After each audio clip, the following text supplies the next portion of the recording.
अस्सलामुअलैकुम everyone, welcome back to my channel. So आज हमारा उमर सीरीज़ का 4th एपिसोड है। एंड यस, जैसे कि अभी जितने लोग मेरे साथ चल रहे हैं, देख रहे हैं, उनको काफ़ी कुछ पता होगा कि पीछे के 3 एपिसोड में क्या क्या हुआ है। So yes, without any further do, let's get started.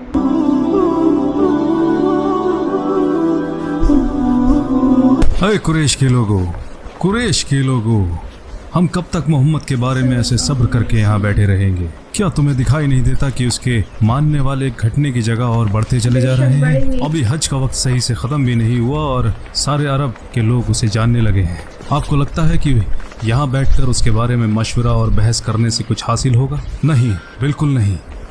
मुझे लगता है अब वक्त आ गया है कि हम उसके खिलाफ कोई सख्त कार्रवाई करें, और इसके लिए अगर हमें हाशिम कबीले वालों से जंग भी करनी पड़ी तो हम करेंगे। बिल्कुल सही कहा।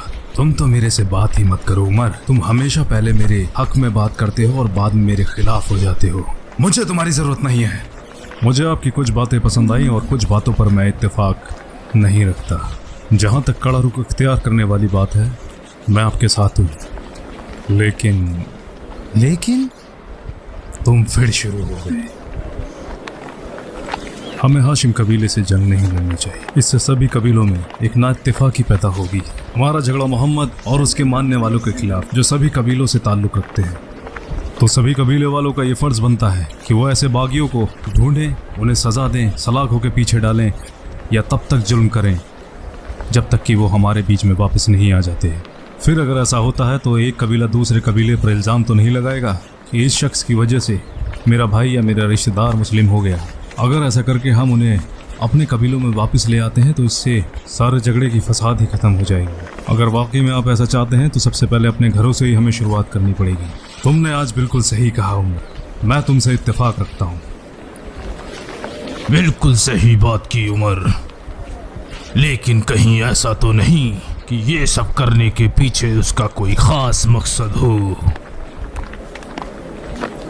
मेरा मतलब दौलत, मुल्क, ऐशो आराम, औरत, या हो अगर मैं वहां जाऊं और उसके सामने ये सब पेशकश रखूं, अगर वो इनमें से कुछ भी मांगता है तो हम उसे वो सब दे देंगे और बदले में वो करना छोड़ देगा जो वो कर रहा है। क्या कहते हो? और अगर ऐसा ना हुआ तो फिर तुम्हारी मर्जी।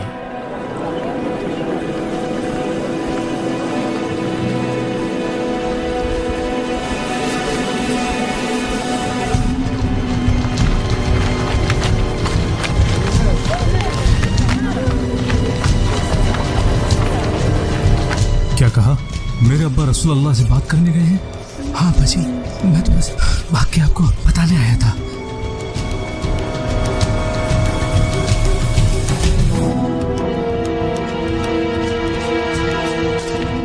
या मोहम्मद, कौन बेहतर है, आप या अब्दुल मुत्तलिब? अगर कहते हो वो बेहतर थे तो वो उन खुदाओं की इबादत करते हैं जिन्हें तुम नहीं मानते। अगर कहते हो आप बेहतर हो तो बताओ हम आपको कैसे बेहतर माने। वल्लाही हमारे लोगों पर ऐसी मुसीबत पहले कभी नहीं आई जो आप लेकर आए हैं। हमारे लोग आपस में बढ़ गए, झगड़े हो रहे हैं और हमारा दीन भी खतरे में है। हमें तो समझ ही नहीं आ रहा कि हम क्या करें। ऐसा लगता है कि एक दूसरे से लड़कर आपस में ही बर्बाद हो जाएंगे।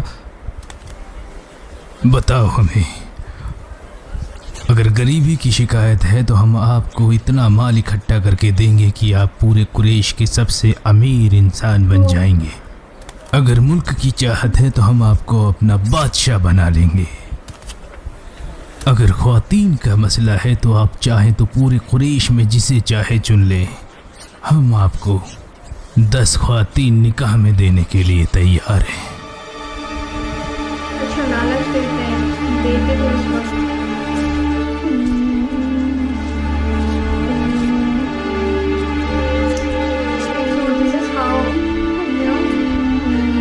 करते थे।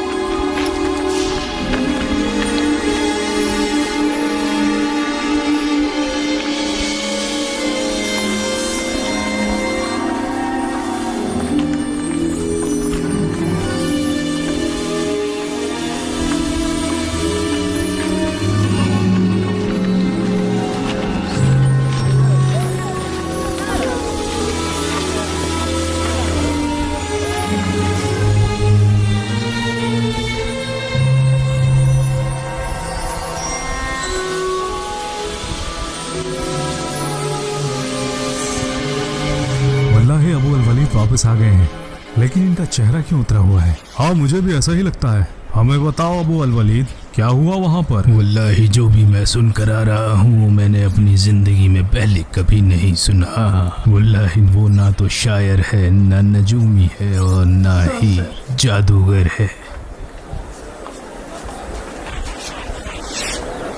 कुरैश के लोगों, मेरी बात सुनो, चाहो तो इसका सारा जिम्मा मेरे सिर पे डाल देना, लेकिन इस इंसान के काम में दखल मत डालो, भूल जाओ उसे। वल्लाही वो माशरे में बड़े बदलाव लेके आने वाला है, जैसा कि वो कहता है। अगर इस बीच में उसे अरब मार डालते हैं तो तुम्हारा काम वैसे भी पूरा हो गया, और अगर उसने फतेह पा ली तो उसका मुल्क तुम्हारा मुल्क और उसकी इज्जत तुम्हारी इज्जत होगी, और उसे लेकर तुम सबसे ज्यादा। मुझे लगता है अपने मीठे अल्फाजों से उसने तुम्हारे ऊपर भी कोई जादू कर दिया है अल वलीद। ये मेरी अपनी राय है, मानो या ना मानो। वल्लाही मेरे अब्बा ने हकीकत बयान की है। अगर आप लोग मोहम्मद और उनके पैगाम में यकीन नहीं रखना चाहते तो कम से कम इतना तो कर सकते हो, मेरे अब्बा की सलाह मान लो। मान ले भाई, हम ऐसी सलाह क्यों मान लें? क्या तुम्हें वाकई अपने अब्बा के दीन और उनके नज़रिए का ख्याल है? तो क्यों ना आज तुम हमारे साथ बैठो और हमें कोई रास्ता दिखाओ जिससे कि हम अपने दुश्मन के साथ सख्ती से निपट सकें। मैंने सुना है कि तुम बहुत होशियार हो, और अब तो तुम्हारे साथ सालिम भी है। हमें इसकी भी दानिशमंदी की ज़रूरत पड़ेगी, क्योंकि मोहम्मद ने हमारे लिए काफ़ी मुश्किलें खड़ी करती हैं। हो सकता है कि शायद ये हमारे लिए कोई रास्ता निकाल सके। बताओ ना सालिम, हमें मोहम्मद और उसके सहाबाओं के साथ क्या करना चाहिए? क्या हम उन्हें भूखा रखें या प्यासा मार दें, या फिर उनके साथ मारपीट करें, और या फिर हर जगह जाकर उन्हें बेआबरू कर दें? बस करो अबू अल हकम, तुम मुझे अबू जहल क्यों नहीं बुलाते जैसा मोहम्मद तुम्हें सिखाता है? क्या कह रहे हो अबू अल हकम? क्या तुम नहीं जानते अबू दैफा मुसलमान हो चुका है, और साथ ही इसका अजीज खलील दोस्त सलीम इब्ने पता नहीं कौन। तुम जानते हो ये मेरा बेटा बन चुका है। हाँ मैं जानता हूँ तुमने इसे गोद लिया है, लेकिन जहाँ तक इसके असली बाप की बात है, अल्लाह की कसम मुझे बिल्कुल इल्म नहीं, जैसे इसको इस अपने बाप का इल्म नहीं है। रसूल अल्लाह ने बिल्कुल तुम्हें सही नाम दिया, अबू जहल। तुम वाकई सच से मुंह फेर कर लोगों में जहालत फैलाते हो। सुना आप लोगों ने, तुम अगर हमारी इज्जत नहीं कर सकते तो कम से कम अपने बूढ़े बाप अल वलीद का तो ख्याल करो। तुम्हारी इन हरकतों की वजह से उन्हें कितनी शर्मिंदगी उठानी पड़ सकती है, तुम्हें इस बात का। चुप हो जाओ अबू अल हकम, वरना तुम्हारा हश्र भी आज बुरा होगा। तुम इससे ज्यादा और कर भी क्या सकते हो? अल्लाह की कसम, तुमने अपने बाप का दीन मिट्टी में मिला दिया। तुमसे बड़ा अहमक और कम अकल मैंने अपनी जिंदगी में नहीं देखा। अपनी हद में रहे भद्दे गंदे इंसान, तूने अपने बाप का नाम मिट्टी में मिला दिया। अपनी हद में रहो अबू अल हकम, तुम भूल रहे हो वो मेरा बेटा है। क्या इसे याद है कि आप इसके बाप हैं, इसीलिए आपने इसे छोड़ दिया? आपको पहले से इल्म था कि ये मुसलमान हो चुका है, फिर भी आपने इस सच को हम सबसे छुपाया। अगर ये आपसे काबू में नहीं आ रहा तो इसे हमारे हवाले कर दीजिए। जिसने भी इसे छूने की कोशिश की मैं उसकी नाक मिट्टी में रगड़ दूंगा। और सालिम, ये तो आपका बेटा नहीं है, इसे हमारे हवाले कर दो।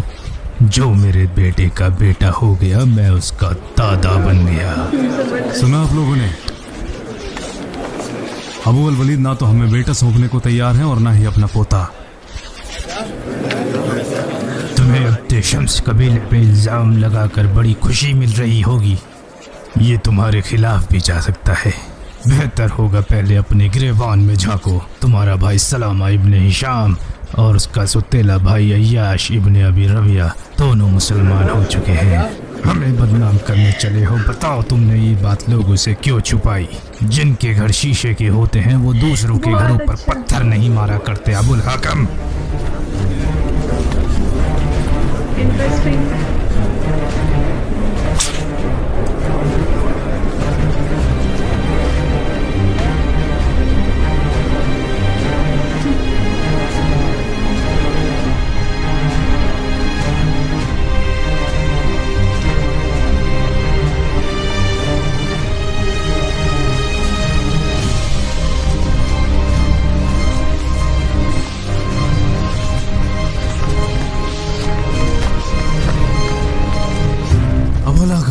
क्या आपने ऐसा करने के लिए कहा है? सच बताने का वक्त आ गया है। मुसलमान बन गए हो?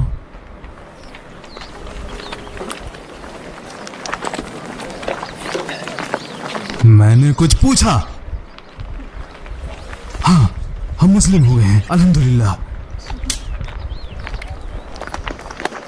अब मैं इन बेवकूफ़ों से कैसे निपटूं?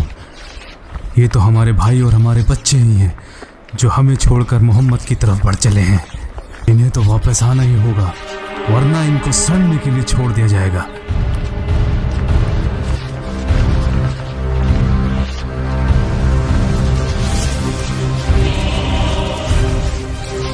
पकड़ो इन दोनों बेवकूफों को।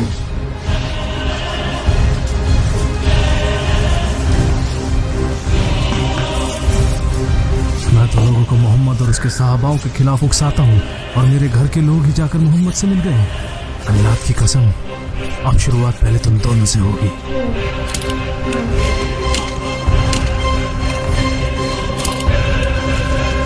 अब हाशिम और अब्द मनफ कबीले के लोग हमारे खिलाफ एक हर्फ नहीं बोल पाएंगे। अब ये तुम्हारे दोनों जिगरी दोस्त और मेरे भतीजे, अगर तुम इन्हें भूख और प्यास से तड़पते हुए नहीं देखना चाहते तो समझाओ इन्हें।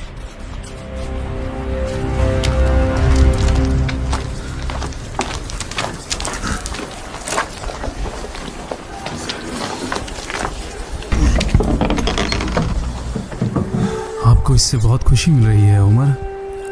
इसके जिम्मेदार तुम लोग खुद हो। वल्लाही मुझे इससे बुरा पहले कभी नहीं लगा जितना आज लग रहा है। वल्लाही मैं कर भी क्या सकता हूँ, जब तक तुम लोग वापस नहीं लौट आते हम कभी ऐसा नहीं करेंगे।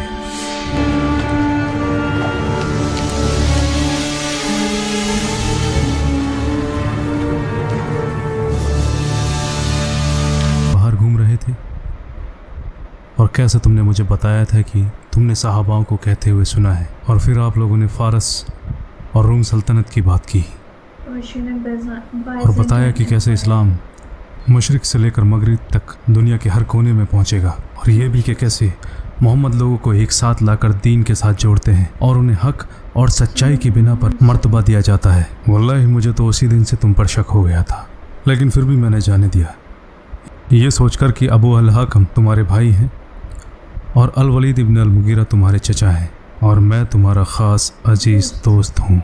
हमें उम्मीद है कि तुम इस्लाम में भी हमारे इसी तरह दोस्त रहोगे जैसे कि हम जाहिलियत के दौर में भी थे। अब हम आगे कैसे दोस्त रह सकते हैं जबकि तुमने मोहम्मद का साथ पकड़ लिया है और मैं उनका सख्त दुश्मन हूँ। जैसा कि तुमने कहा, फैसला सच और झूठ का है और तुम यकीन करते हो कि तुम सही हो और मैं गलत। उसके बाद हम कैसे दोस्त रह सकते हैं? मेरी बात सुनो उमर, तुम हमसे ज़्यादा समझदार हो, तुम्हारी बातों में सच्चाई है और तुम हक बात करते हो, ईमानदार और बाखलाक हो। जो आपके दिल में है वो आपकी जुबान पर भी दिखाई देता है। आप हर तरीके से बेहतर हैं।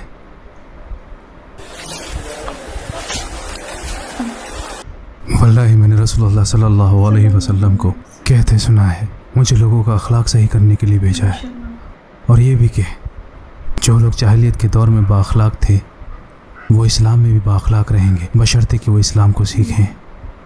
मैं तुम्हारे बारे में जानता हूँ उमर, तुम खालिस सोने की तरह हो।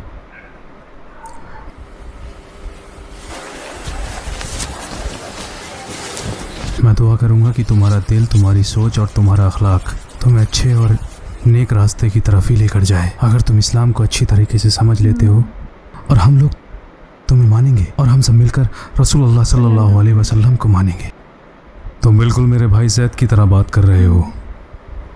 उसे जब भी मेरे से कुछ चाहिए होता है वो बिल्कुल ऐसे ही बात करता है जैसे कि तुमने भी मेरे से की। लेकिन मैं तुम्हारी बातों में नहीं आने वाला। अगर तुम मुझसे कुछ मदद की उम्मीद रखते हो तो अपनी ज़िद छोड़ दो। वल्लाही मैं तब तक नहीं मानूंगा जब तक तुम वापस नहीं आ जाते। और अगर मैंने अदिया कबीले में भी तुम जैसे लोगों को पाया तो वही हश्र करूंगा जो आज मखसूम कबीला तुम्हारे साथ कर रहा है।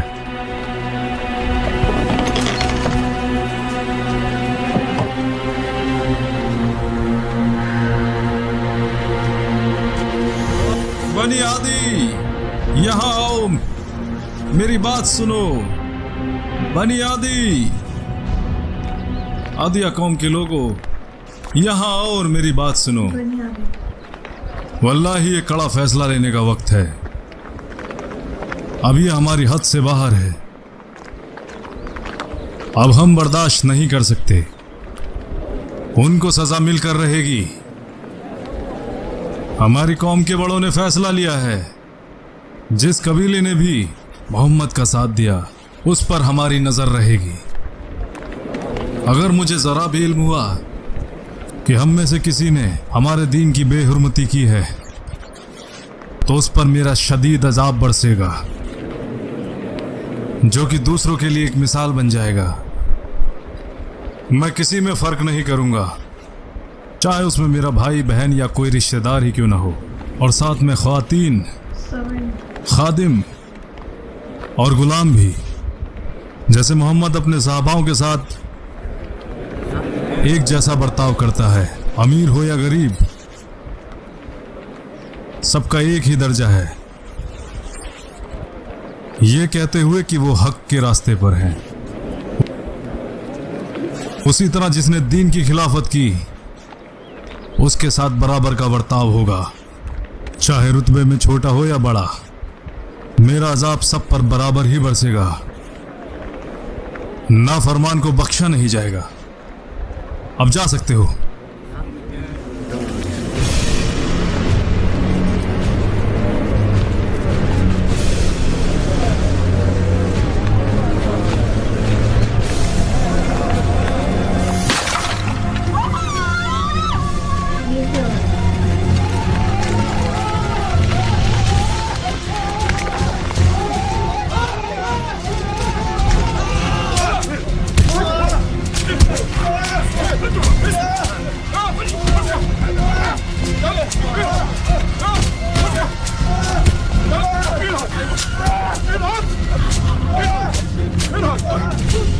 अगर तुम्हारे पास आंखें हैं जो देख सकती हैं तो देखो इन्हें, और अगर तुम्हारे पास कान हैं जो सुन सकते हैं तो सुनो इन्हें। ये तो बस आगाज है, अंजाम तो अभी बाकी है। अभी तो तुम्हारी हिम्मत और सब्र का इम्तिहान बाकी है। हम अभी अपने अंजाम तक पहुंचे नहीं हैं। जो भी इन बेवकूफों के साथ आना चाहता है आगे आए। मेरा यकीन है कि वो जरूर मरेगा, लेकिन मरने से पहले मैं उसे 1000 बार मारूंगा।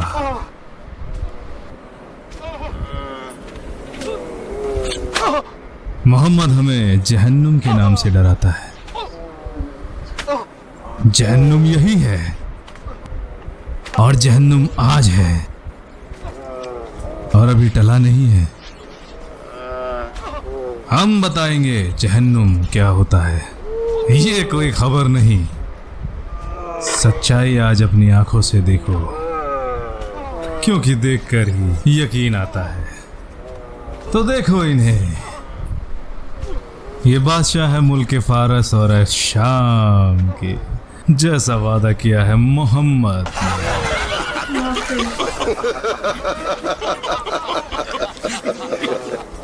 मेरे मालिक, बताइए मुझे मैं आपकी क्या खिदमत कर सकता हूँ। मैं तो आपका खादिम हूँ, और आप सुरखाब के पंख से आपकी हवा कर दूं मेरे मौला। और आप मेरे सैयदी, आपको क्या पेश करूं? महंगी शराब जो आपको खुश कर दे। अपने गुलाम को सैयदी बस एक इशारा कीजिए।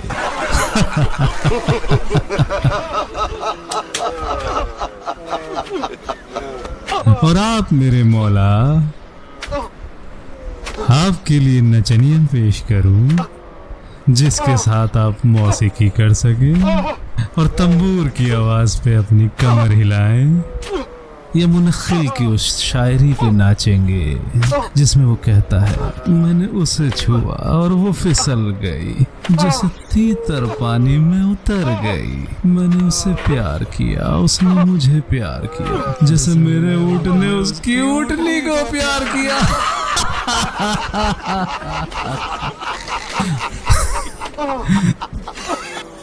भाई, मैंने ऐसे बादशाह अपनी जिंदगी में नहीं देखे जिन्होंने सारी दुनिया का ऐशो आराम छोड़ दिया, जबकि सारी दुनिया का खजाना उनके कदमों में पड़ा था। या शायद हम ही बादशाहों की खिदमत ना कर पाए, इसलिए हमें छोड़ दिया। हाय कितना दुखी है अबू अल हकम। Very cruel, very cruel. Extreme level. तुमने देखा, हर किसी की आंखें और कान ये जान लें और देख लें, दोबारा बादशाह बन के यहाँ मत आना। मक्का में और बादशाहों के लिए कोई जगह नहीं।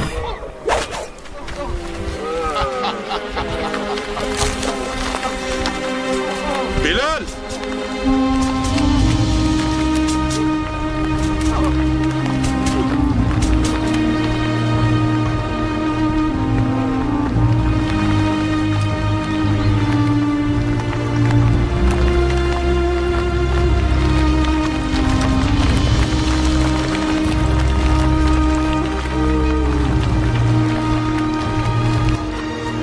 पानी लाओ।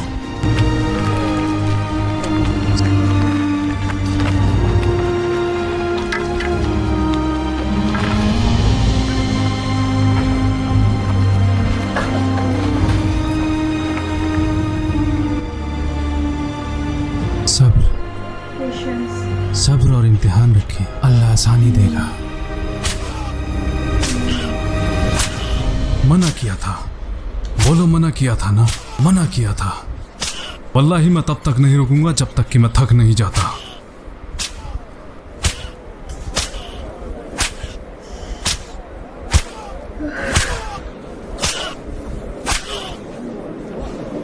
ले जाओ इन्हें और ले जाकर बंद कर दो। इनके पैरों में बेड़ियां डाल दो।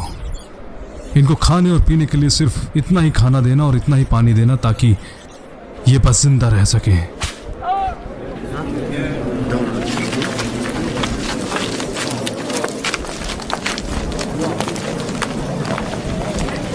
तुम यहां हो और मेरी मदद के लिए नहीं आए। तुमने आज बहुत कुछ बता दिया उमर। मैं तब तक नहीं रुकूंगा जब तक अदिया कबीले का एक इंसान सही रास्ते पर नहीं आ जाता। चाबुक से सिर्फ नाफरमानों के लिए। तुम वो उमर नहीं हो जिसे मैं जानता हूँ। तुम किस उम्र को जानते हो? मैं उस उमर की बात कर रहा हूँ जो ऊँटों के झुंड को एक कुनबे की तरह देखता था और उनमें से हर एक ऊँट को अपने बच्चे की तरह। वो उमर जिसका मानना था कि अखलाक को दांव पे लगाकर जीती गई जंग हारने से भी बदतर होती है।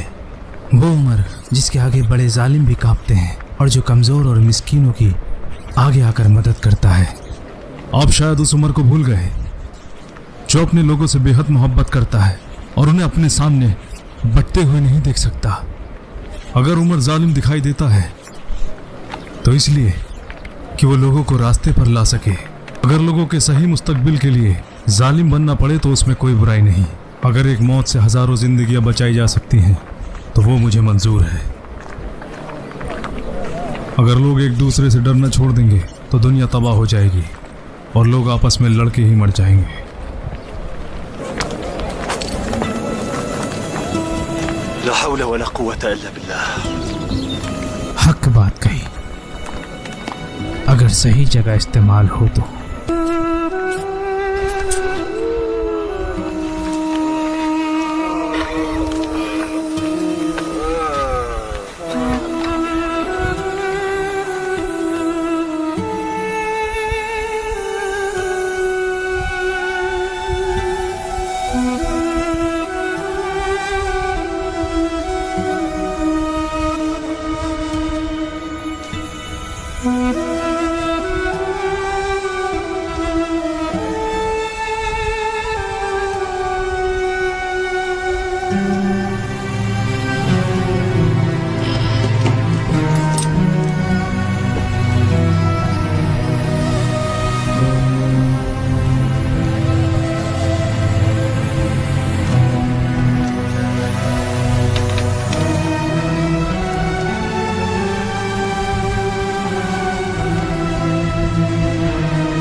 अगर हम जल्दी निकलेंगे तभी पहुंच पाएंगे।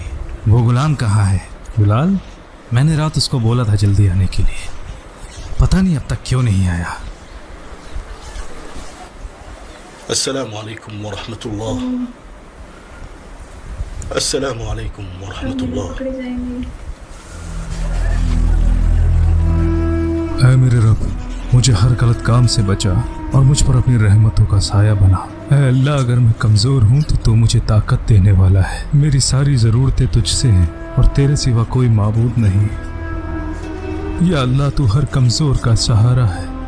मेरे मालिक, मैं सिर्फ तुझ में यकीन रखता हूँ और तुझसे ही मदद मांगता हूँ। मेरी जुल्म और जालिम से हिफाजत फरमा। मैं एक खुदा में यकीन रखता हूँ और मानता हूँ कि मोहम्मद आपके रसूल और पैगंबर है। तेरी ये मजाल।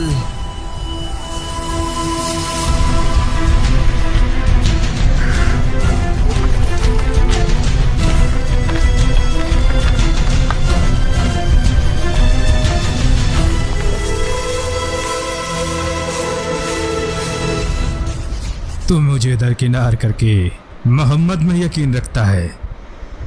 मुझे इजाज़त की ज़रूरत नहीं। गुलामों के कब से खुदा होने लगे? उनके खुदा तो उनके मालिक होते हैं। तो अपने खुदा से दुआ कर कि वो तुझे मेरे अजाब से बचा ले, ऐसा अजाब जो पूरे अरब में किसी ने नहीं देखा होगा। अगर मेरा अल्लाह मेरी आजमाइशी लेना चाहता है तो मैं तैयार हूँ, बस वो मुझसे राज़ी हो जाए। और ये तो एक मामूली अजाब है उस अजाब के सामने जो अल्लाह तुम पर नाजिल करेगा।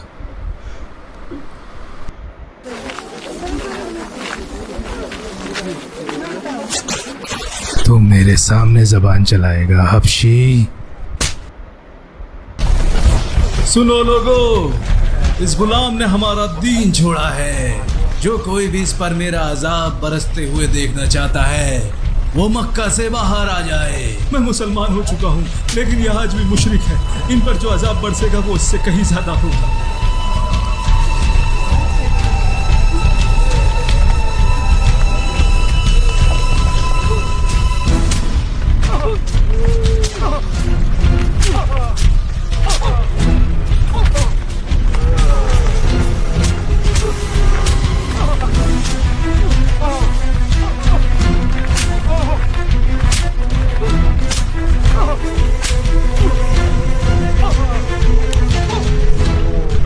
तेरा खुदा कौन है बिलाल?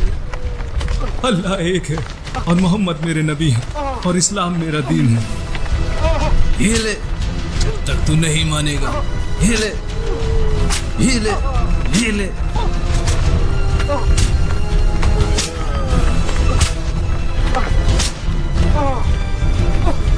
तुझे जब तक नहीं छोड़ूंगा जब तक तू मर नहीं जाता या नहीं छोड़ता मोहम्मद का साथ और इबादत करता अल्लाह तलुज़्ज़ा की। वो एक है, वो एक है। मोहम्मद के पास उसका पूरा खानदान है बचाने के लिए। तेरे पास कौन है? तू क्यों इतनी मार बर्दाश्त कर रहा है? देख, अगर तू चाहे तो मैं ये रोक सकता हूँ। बस तू एक बार मोहम्मद को लानत भेज और मैं ये अजाब अभी रोक दूंगा। वो एक है।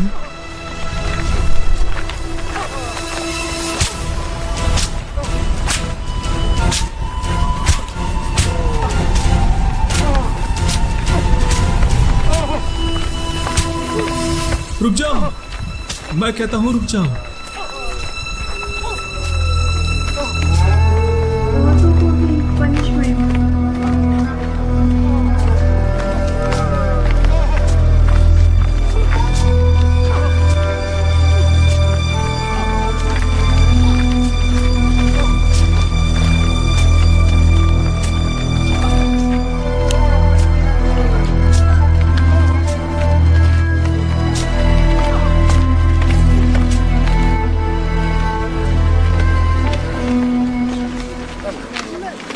क्या तुम्हारे गुलाम ने तुम्हारी बात मान लिया अबू अली?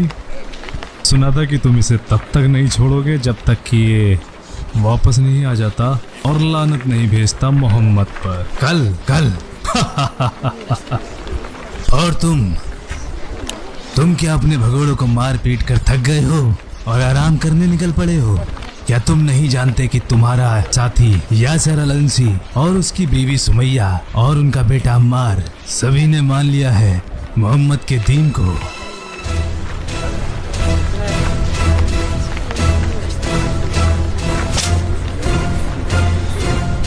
बड़ा ही ढीठ गुलाम है, इसकी वजह से आज मुझे बड़ी तकलीफ हुई।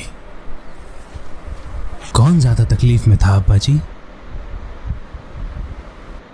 उस पर मेरी मार का कोई असर ही नहीं हो रहा था।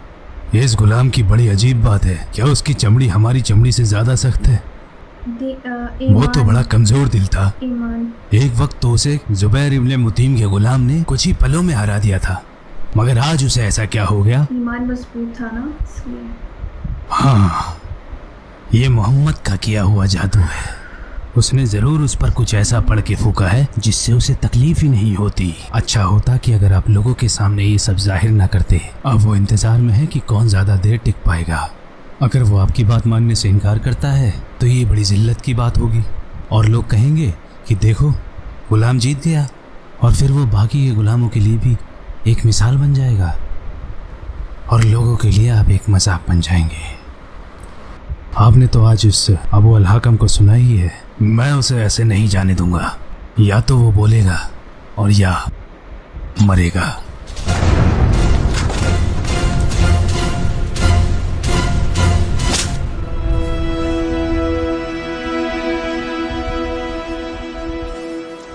तो आज मेरी समझ में आया, जिसके बारे में तुम हमेशा मुझसे बात किया करते थे लेकिन कभी खुलकर सामने नहीं आते थे। मुझे तुम पर शक था, लेकिन फिर मैंने सोचा कि जिसके बारे में अरब आपस में लड़ाई कर रहे हो उसका गुलामों से क्या लेना देना। रहने दो वाशी, तुम आज भी अपने जिस्म से सोचते हो, अपने दिमाग से नहीं। सही कहा, मेरा जिस्म तुम्हारे जिस्म की तरह ही है, बस उस पर इतने घाव नहीं है। आखिर तुम उनकी बात मान क्यों नहीं लेते? मेरा जिस्म तुम्हारे जिस्म की तरह जरूर है, लेकिन मेरा दिल तुम्हारे दिल से बिल्कुल अलग है। अहमक, तुम पागल हो चुके हो। तुम मेरे लिए सब क्यों कर रहे हो वाशी? तुम मेरी परवाह ना करो, तुम्हारा मालिक तुम्हें यहाँ देखकर बहुत नाराज होगा। शायद मैं भी पागल हूँ। क्या गुलामी काफी नहीं थी जो अपने लिए ये आजमाइश पड़ा ली? कितने बदकिस्मत हो तुम। बदकिस्मत तो उमैया इब्न अल-खलफ है, और तुम, मैं और उमैया इब्न अल-खलफ एक साथ। मुझे खुश होना चाहिए। हाँ, क्योंकि तुम दोनों ही गफलत में हो, जबकि मैं अबू बकर, अब्दुर्रहमान इब्न औफ, उस्मान इब्न अफ़्फ़ान और अली इब्न अबी तालिब के साथ हक के रास्ते पर हूँ। क्या वाकई ऐसा है? मेरा मतलब तुम सब एक बराबर हो। जैसा मैंने पहले भी कहा था, तुम अहमक हो। मानता हूँ इन्होंने इस्लाम को बढ़ावा दिया, लेकिन क्या तुमने कभी उन्हें ऐसे हालात में पाया जिन हालात में तुम हो? और तुम मुझे अपने दीन की दावत देते हो ताकि मैं भी तकलीफ में पड़ जाऊँ। तुम मुझसे ज़्यादा ताकतवर हो, इसलिए बर्दाश्त भी ज़्यादा कर सकते हो। इसी बात ने तो मुझे परेशान कर दिया कि तुम कैसे इतना अज़ाब बर्दाश्त कर सकते हो। ये जज्बा तुम में पहले कभी था ही नहीं। ये इस्लाम है वाशी, ईमान। तुम क्यों नहीं समझते? मुझे बस एक ही बात पता है कि तुम भी मेरी तरह गुलाम ही हो। मैं आज अपने आप को आज़ाद महसूस कर रहा हूँ, कसम परवरदिगार की, उमैया इब्न खलफ से।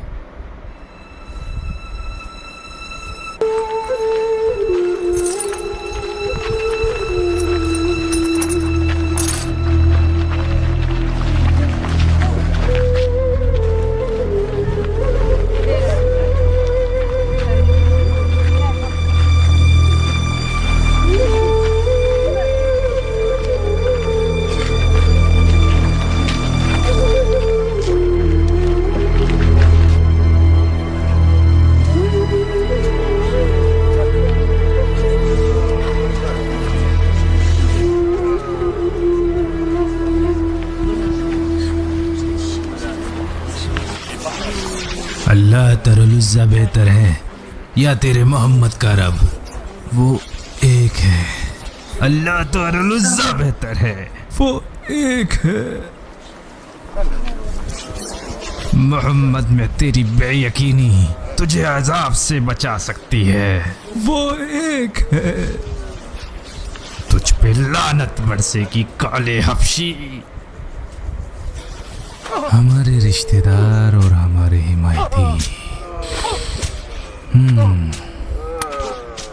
अगर गलत करें तो समझाना तो पड़ता है। हमने तुम्हें सहारा दिया, मदद की, तुम्हें खिलाया और तुम्हारी शादी भी कराई। हमारा दिन छोड़कर चल दिए मोहम्मद के पास। तो ये सिला दोगे तुम हमारे एहसानों का?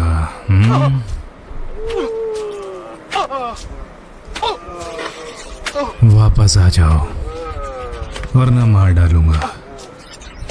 सोच लो। और तू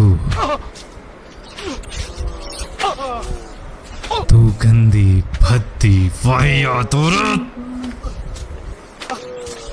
जी तो चाहता है तुझे अभी मार डालूं, मगर तुझे इतनी आसान मौत कैसे दे दूं? बहुत तड़पेगी तू। अल्लाह की तुझ पर लानत हो, अल्लाह के दुश्मन।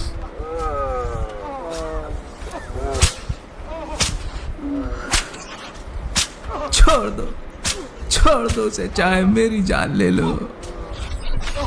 तेरी भी जान लूंगा, मगर तब तक नहीं जब तक तू इनका हश्र नहीं देख लेता।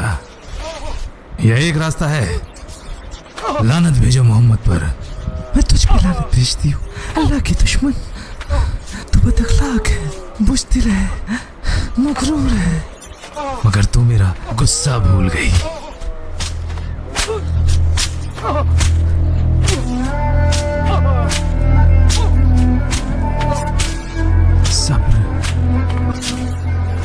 सब्र अम्मी।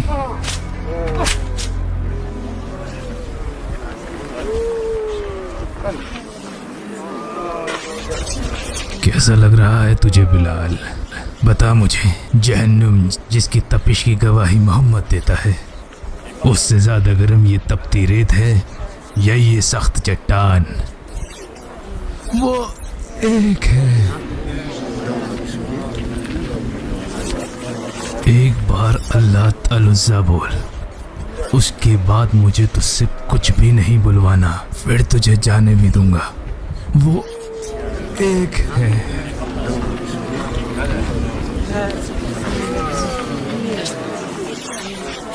तुझे लानत भेजने की भी जरूरत नहीं है मोहम्मद को। देख, तू बस एक बार अल्लाह अल-उज़्ज़ा बोल दे, ये लोग तेरे मुंह से ये बात सुन ले और फिर मैं तुझे छोड़ दूंगा। वो एक है।